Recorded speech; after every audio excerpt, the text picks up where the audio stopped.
Hello everybody, my name is Blovius. I am here again with EverWeave. I hope you guys can see me well and hear me well. Actually, give me 1 second. I'm actually going to switch over to my other headphones because they have a built-in microphone. Alright, I'm back. I am again playing EverWeave, a wonderful, illustrious game known for the ability to play D&D solo, and I love it. As per requested by one of my subscribers, I have included the face cam. I don't mind being seen. I'm seen on TikTok, so no problem there. Today I thought about starting over with a character so you guys can see the process of creating a character and setting it up so that you guys get the chance to see it from the beginning. And I think I'll carry this video on until I get to level 1. And then if you guys want to see more past that, we can do that. If you guys have suggestions on what characters you want to see played, then let me know in the comments below. I'm gonna try to post this on YouTube. It doesn't really do well on TikTok because TikTok doesn't really do well with long videos. So if you guys enjoy, follow me on YouTube. My name is Blovius. Hit that like and subscribe. Alright, we're gonna jump right into it. We're gonna create a character. I have Towboy up there. I've shown you guys that already. But we're gonna create a new one. You have 4 of these pre-made characters. I'm not gonna use them. These are meant for those who don't feel like they have the time or the drive to create their own custom character. But I love creating my own character, so we're gonna do that. Let's see. We're gonna start with a race. And I think that we should go with a dwarf. Actually, I want to take you guys on an epic adventure with pirates. Sometimes you can steer the story in a way that will create the type of story you want seen or read. And so that's what we're going to try to do today. We're going to try to steer it in the direction of our desires. So I have a character in mind. She is an elf. Nope, not a tiefling. Elf. So if you guys don't know what these are, there's this little question mark here that will allow you to see what the elf has to offer.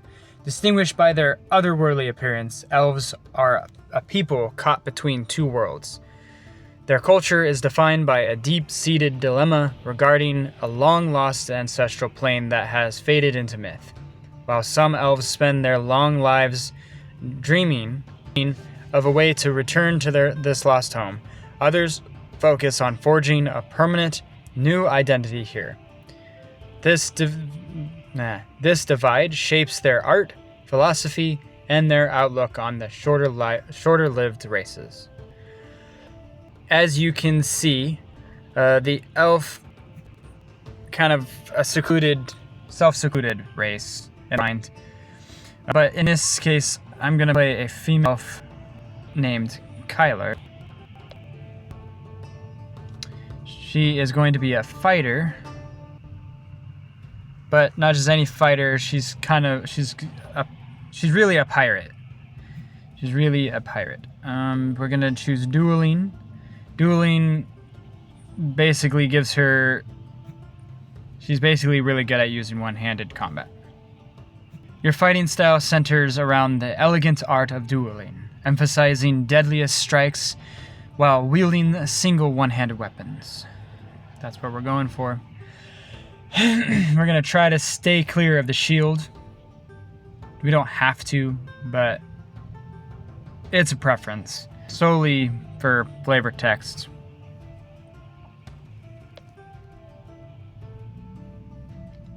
Alright, so we're going to select our proficiencies. I'm going to choose acrobatics, and then I'm going to choose I'm thinking intimidation. As a pirate, sometimes your intimidation can be a tool.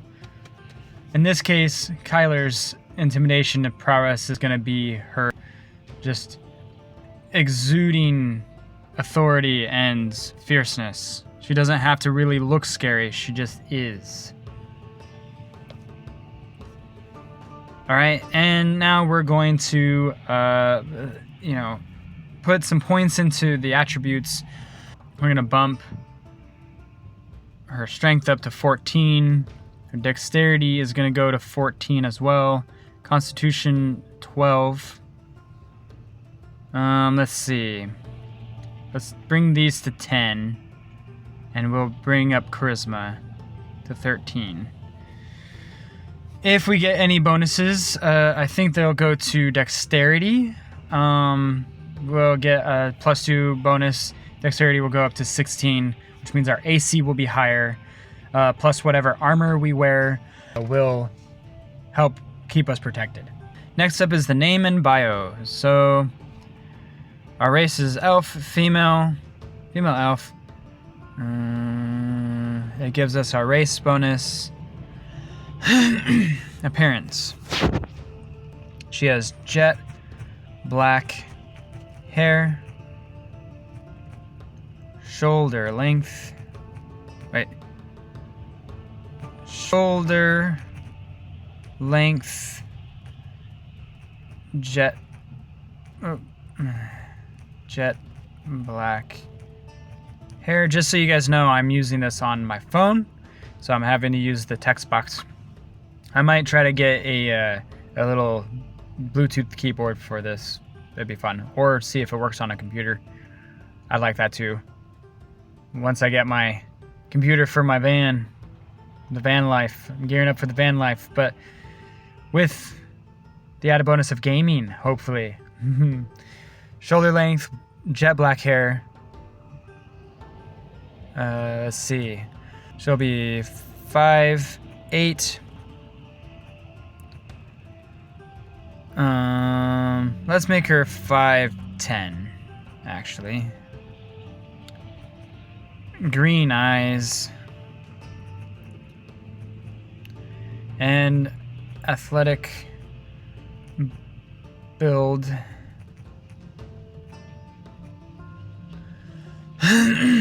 There we go. Her biography.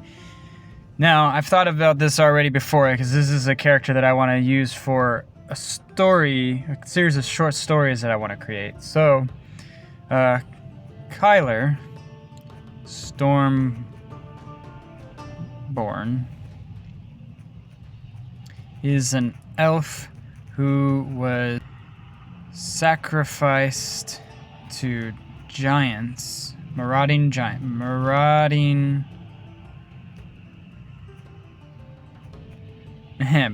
How do you spell marauding? Marauding. Let's see if I can use the type to text feature. Marauding. Nope. Marauding. We're gonna pirates. Marauding giant pirates. We'll just do marauding giants. Kyler Stormborn is an elf who was sacrificed to marauding giants at a very early age. To save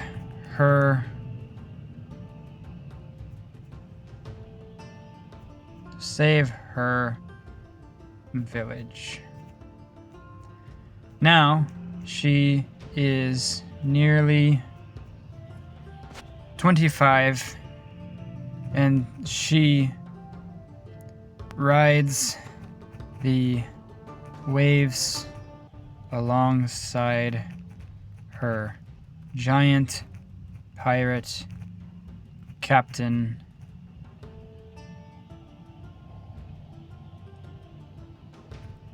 Killerth Hammerfall as his first mate.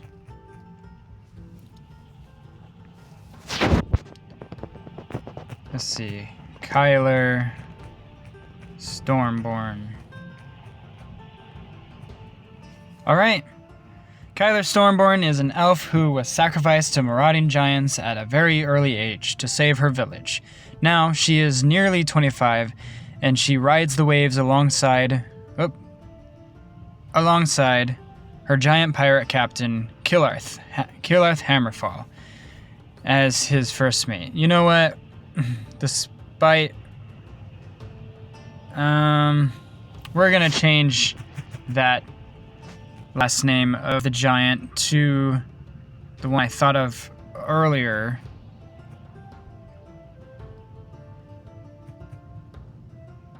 We're gonna call him Rolling Thunder.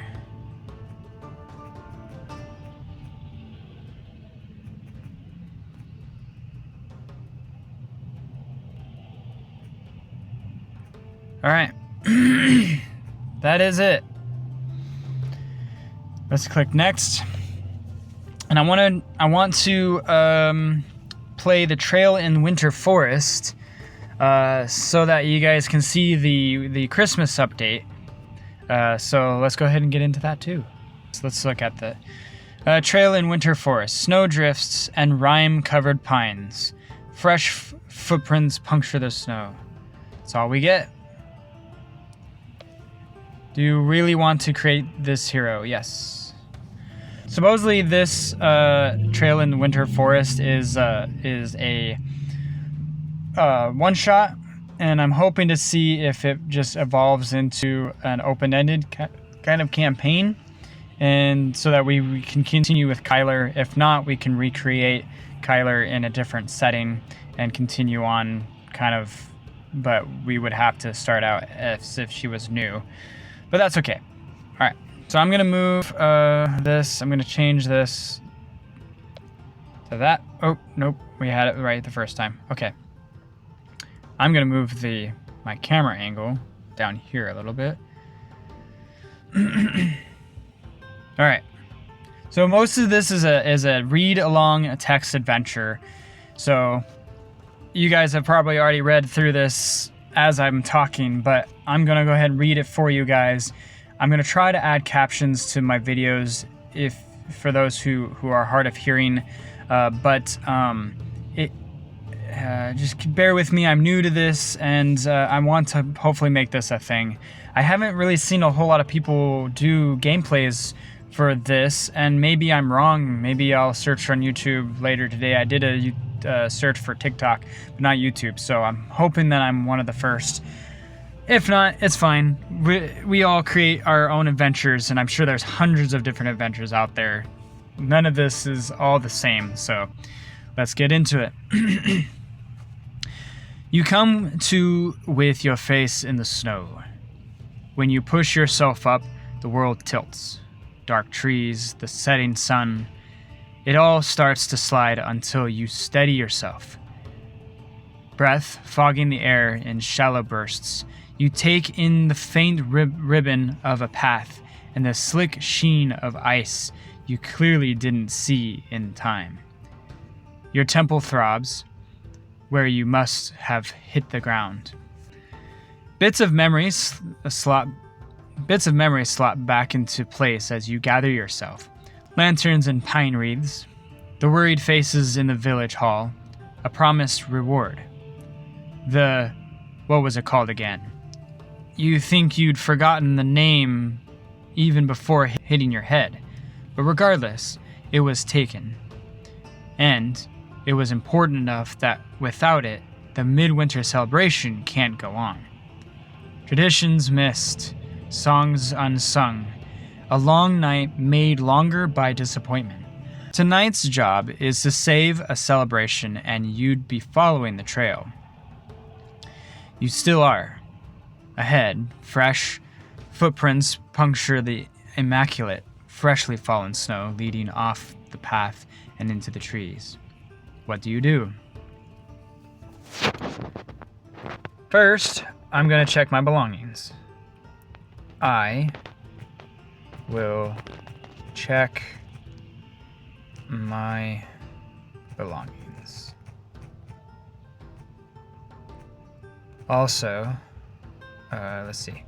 I will also check to see if I am injured. No, it said we bunked our head. So maybe we have a slight concussion. Drank too much eggnog, spiked eggnog, of course. If any of you like eggnog, I don't think you like it as much as I do. One year, I think it was in 2017, I drank 3 quarts of eggnog in one sitting. I absolutely loved it, but was dying. You pat yourself down, your hands brushing over familiar leather and steel. Your trusty longsword is sheathed at your hip. Its weight a comforting presence. A worn leather waterskin hangs opposite, beside a small pouch that rattles with a few coins. Your fingers find the familiar hilt of a dagger tucked into your boot. Aside from that, your adventuring pack feels secure on your back. A dull ache pulses behind your eyes, a clear sign of the impact you sustained. You gingerly touch your temple, finding a tender knot already forming behind or beneath your skin. No blood, thankfully, but the sharp cold air stings a little against the bruising. It's a minor inconvenience, nothing that would hinder you. The fresh footprints, stark against the untouched snow, still lead away from the path, beckoning you deeper into the silent, snow-laden woods. Now here's the thing. We can follow the footprints or we can go away from them. This is not safe to do in real life. Just keep in mind, we're playing a fantasy game, so all you who are like gonna analyze and nerd up this, you know what, go ahead, but just remember, it's fantasy, so nothing, separate your logic from reality for just these videos, because it's all about the magic, right? So, following all horror movie tropes, we're gonna follow the footsteps. Let's see. And do you think I should talk or type in first person or third person? Should I use Kyler as a progressive term, or should I use the word I? I'm gonna use Kyler for now, or this time. Kyler picks herself up. She makes sure, or she makes sure to secure and fasten all gear. Then, without any further hesitation, Kyler begins to follow the trail. Alright, Kyler begins to follow the footsteps. If for whatever reason we need to go back and look at the text, we can. We just hit the little arrow on the right top side, and there's a little quote box, little quote bubble that will take us to the log. And actually, I might go ahead and turn down the game music because I want you guys to be able to hear me. There we go. You adjust the straps of your pack, the leather creaking softly in the frigid air, and ensure your sword is loose in its scabbard. With a final glance at the path, you turn your back on the relative safety of the road. The fresh tracks, almost glowing in the faint moonlight filtering through the dense pines, become your guide. Each crunch of your boots in the snow breaks the profound silence of the Arctic night. The trees grow denser, their branches heavy with pristine white, casting long, dancing shadows that seem to shift and writhe at the edges of your vision. The air bites with a renewed intensity as you venture deeper, the familiar scent of pine needles sharp in your nostrils, mixed with something else, a faint, musky odor that you cannot quite place. The tracks remain clear, leading you steadily onward away from civilization and into the heart of the frozen wilderness. So we're into it now. We're in a frozen wilderness. This is insane. Well, we're just gonna follow the tracks. Tyler will continue to follow the tracks. Sorry for the weird cutoff. For all those who don't know, sometimes I have issues with my phone, internet, so I had to stop recording, and then I'm now recording again. So the reason why I look different now is because it's a couple of hours later. Alright, the tracks lead you deeper into a narrow ravine, where the snow lies undisturbed save for the distinctive imprints you follow. The musky scent grows stronger here, an earthy, almost animalistic odor that prickles the hairs on your arms. Ahead, the ravine opens into a small, sheltered clearing, dominated by a cluster of gnarled, snow-laden firs. There, amidst a scattering of freshly broken branches and disturbed snow, a massive, shaggy-haired creature is hunched over something on the ground. Its back is to you, but its sheer size and the low growl rumbling in its chest leave you no doubt as to its dangerous nature. It looks like a great cave bear, larger than any you've seen. Its fur matted with ice, it sniffs the ground intently, occasionally nudging whatever it guards with a massive paw. You are still hidden by the ravine's edge, about 30 feet from the beast. So, I'm gonna try to be stealthy and then try to determine exactly what this creature is. It says it's a large snow bear, or it seems like to be a large snow bear. That doesn't mean that it is, though.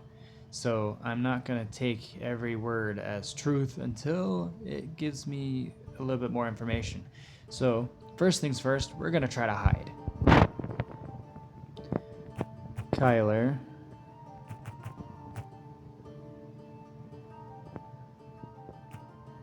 searches for a hiding place.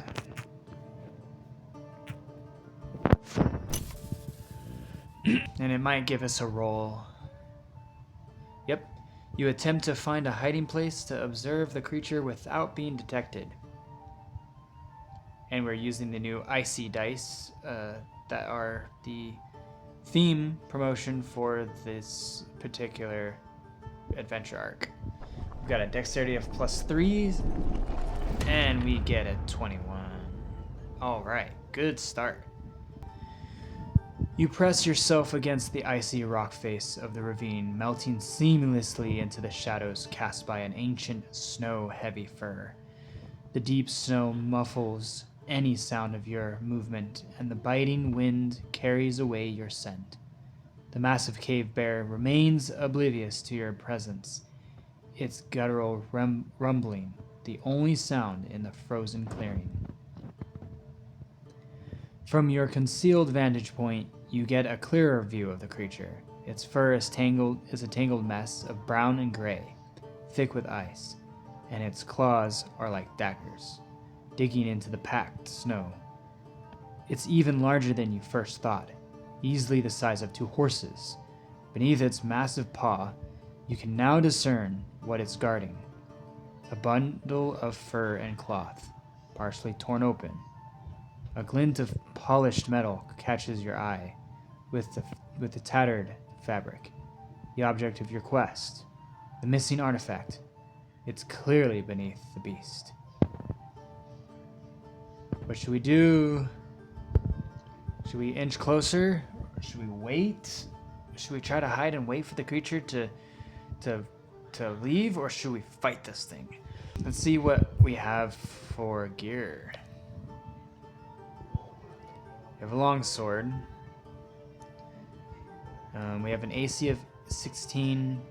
The only thing we have left in our inventory is hemp rope.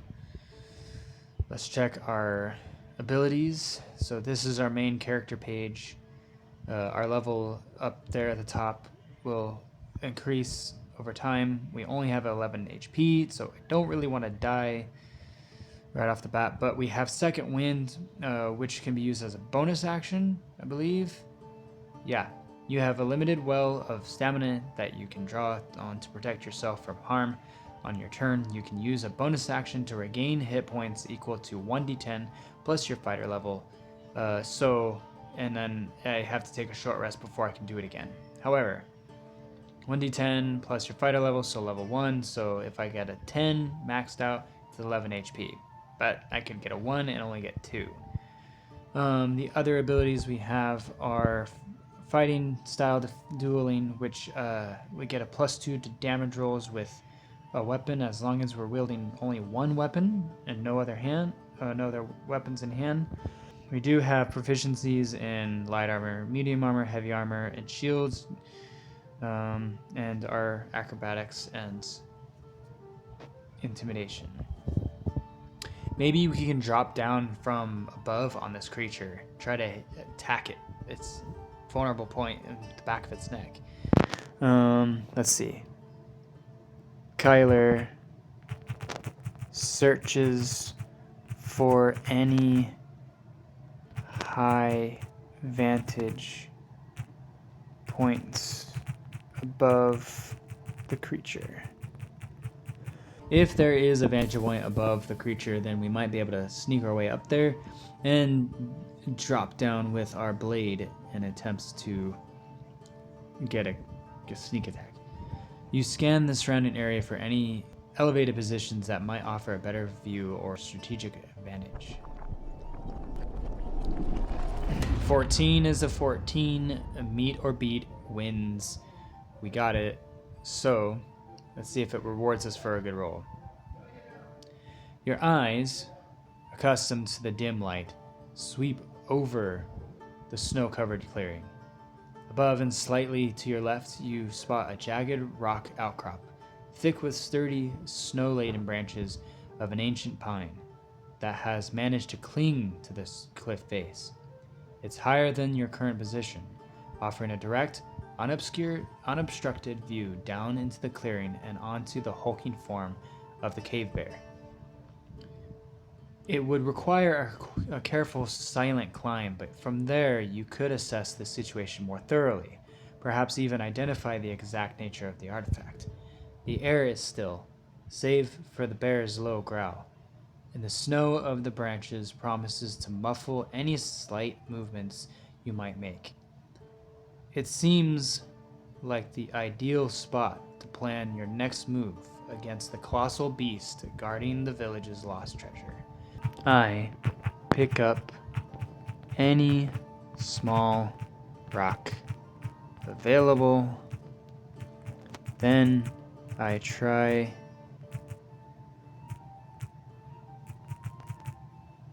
to climb the outcrop silently.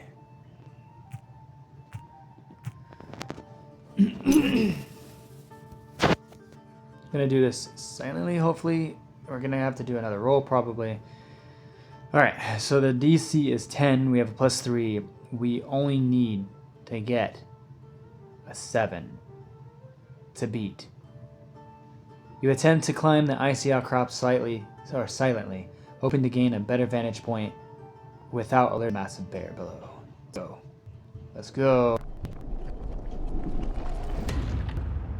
Come on, catch up. Nice. 15. Alright. With a small, jagged rock clutched in your hand, you begin your ascent. Each movement is slow, deliberate, testing handholds and footholds before committing your weight. The cold stone bites at your fingers through your gloves, but the thick snow on the pine branches provides purchase and muffles any faint scrap of your boots.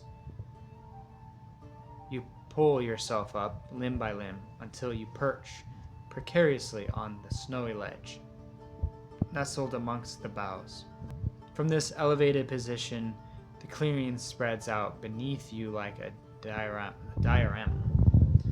The cave bear is even more immense from above, its thick fur bristling with hoarfrost.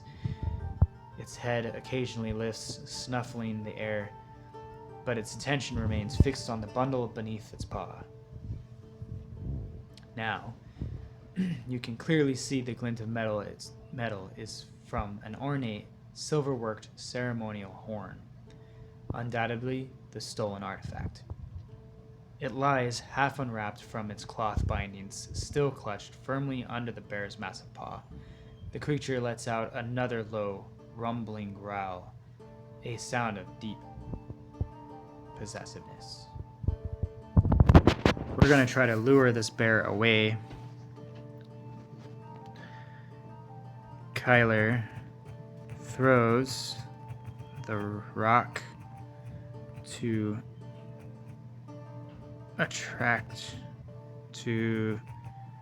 distract and lure the bear away.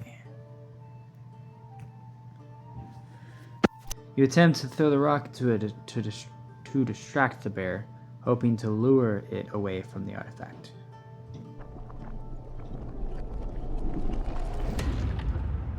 "13 is good. All we needed was a 12. Alright. You take careful aim and fling the small rock with a flick of your wrist.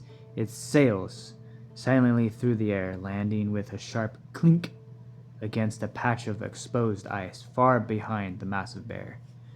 The sound, stark in the silent night, makes the beast startle violently. Its head snaps up, ears swivel towards the noise, a low, inquisitive growl replacing its previous possessive rumble. With a grunt, it heaves its massive body to its feet, abandoning the artifact for a moment, and begins to lumber towards the distant clinking sound, its heavy paws crunching loudly in the snow as it investigates the disturbance. Its broad back is now facing you, and it moves slowly but purposely away from its prize. The ceremonial horn lies exposed, gleaming faintly on the snow, no longer clutched beneath the creature's immense paws. So we're going to try to drop down silently as possible. I think we're wearing leather armor, so it shouldn't make that much noise. It's chain shirt, so it'll make some noise, hopefully not enough. But we're going to try to scoop up the horn and then hide again. So let's see if the AI can keep up. Kyler will try and drop down silently. Silently. And let's see. Scoop up the horn. The artifact, let's be completely specific, and hide once more. Let's see what we have to do next. You attempt to drop down silently, snatch the horn, and find new cover before the bear returns. Dexterity roll, again, we only need a 7. Let's go, come on. We got an 11 for a 14. The dice gods are doing us well today. Moving with the fluid grace of your elven heritage, you drop from your perch. The landing is light, barely disturbing the powdery snow a whisper of sound lost to the rustling branches and the distant grunting of the bear. Your hand shoots out, snatching the ceremonial horn from where it lies abandoned.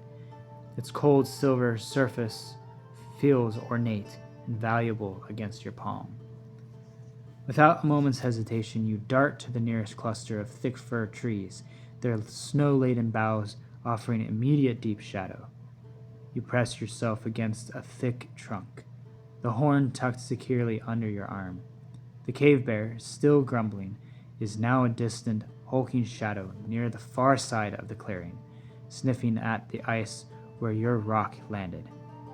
It hasn't yet realized its prize is gone, giving you a precious few moments to plan your escape with the recovered artifact.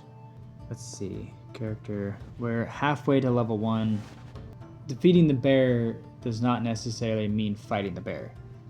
As a DM myself, if you can figure out a way around the problem, it's a win. Because in D&D, your objective is kind of your own.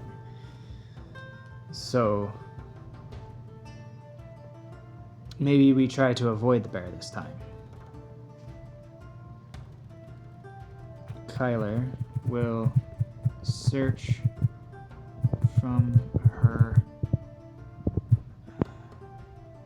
hidden spot for a path away from the bear and towards the village. You search the snowy landscape from your hidden spot, trying to discern a clear path away from the bear and back towards the village. We need a 13. This is probably where we will... Ooh, I was expecting to lose this roll, but 13 is a 13. Meter beat, we still get the W. From your hidden vantage point, your eyes dart through the dense undergrowth and the winding paths of the ravine. The bear, still sniffing at the ice, is now making its way slowly back towards the clearing center. Its low grumbling growing in the volume. Before it can discover the missing horn, you spot a narrow game trail barely visible beneath the fresh snow, leading out of the clearing in the opposite direction of the bear. It winds subtly up the side of the ravine, away from the path you entered on.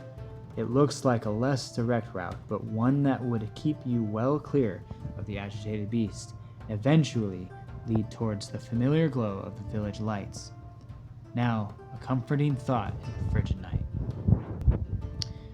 Kyler will try to take this path silently. Alright, any more rolls and we're probably going to lose one, but our dexterity is pretty good. Good for AC, good for stealth, good for getting around all kinds of things. Alright, you attempt to follow the game trail, silently making your way away from the agitated bear and towards the village.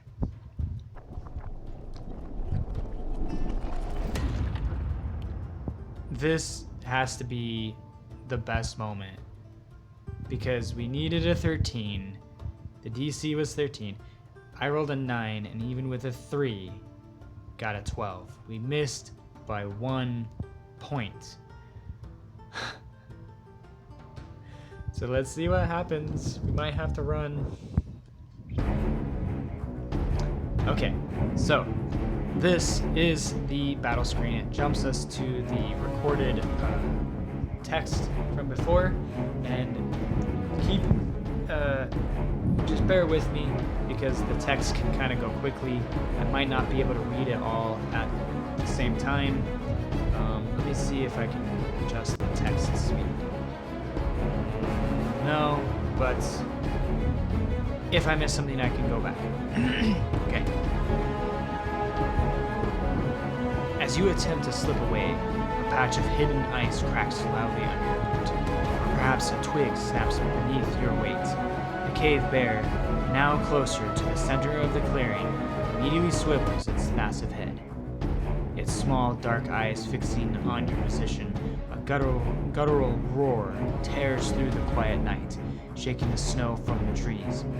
It abandons its search, all pretense of curiosity gone, replaced by a surge of primal fury. With surprising speed for its size, it lowers its head and charges, a thunderous rumble of paws on snow, directly towards your hiding place. Kyler will try to run using the environment to her advantage.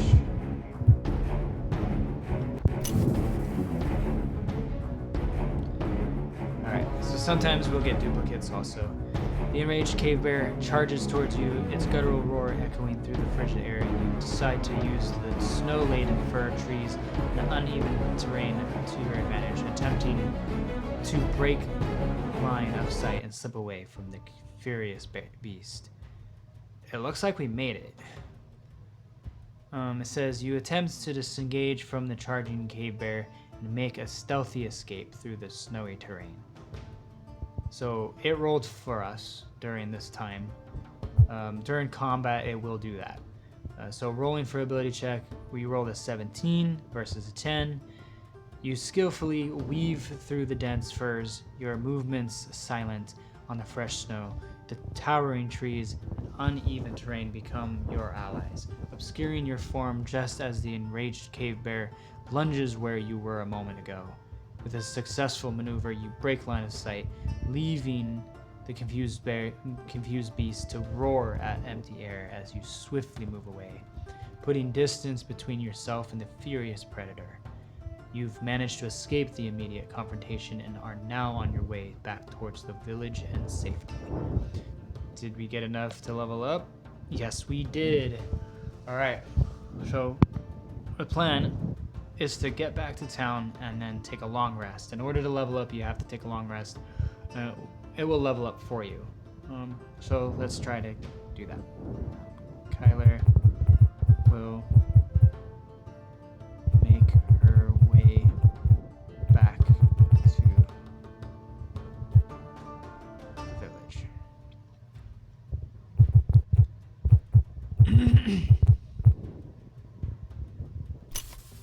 Alright, we can go back to the single page here.